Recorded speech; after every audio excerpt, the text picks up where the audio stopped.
Hello दोस्तों, नमस्ते, प्रणाम। आइए आप लोग के बीच में बहुत सुंदर प्यारा एक शोहर गीत गाने जा रही हूँ। अंगना में बैठी है सासू त बहू से अरज करे हो, बहुअरी अंगने में बैठी जेठनिया निहुरी पैया लगनी हुरी पैया लगऊ हो।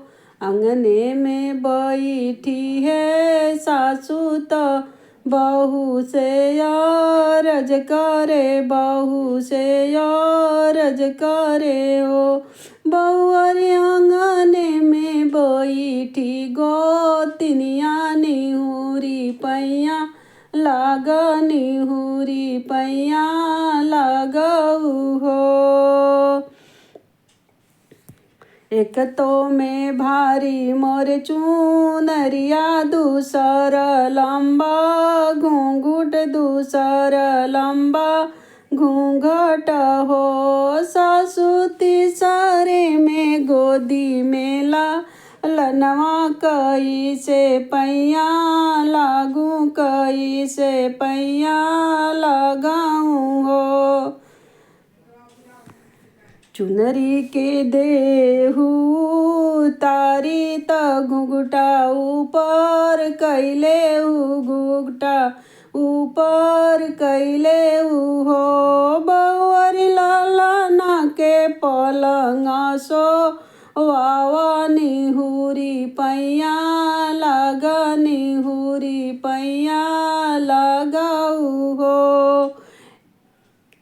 बहुअरी ललना के पलंग सोवावा निहुरी पैया लगनी हुरी पैया लगऊ हो।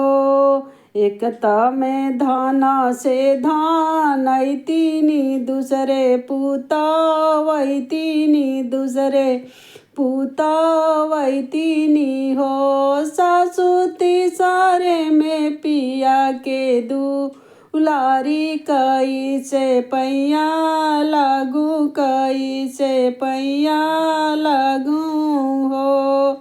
एक त में धन से धन ऐती, दूसरे पुता वैतीनी हो। सासू तीसरे में पिया के दुलारी कई से पैया लागू, कई से पैया लगाऊँ हो। हमारे जे धन से धन ऐतीनी, हमारे जे नाती से पुतवैतीनी हो। ए बहुअरी हमारे जे बेटा के दुलारी निहुरी पैया लगनी हुरी पैया लगऊ हो।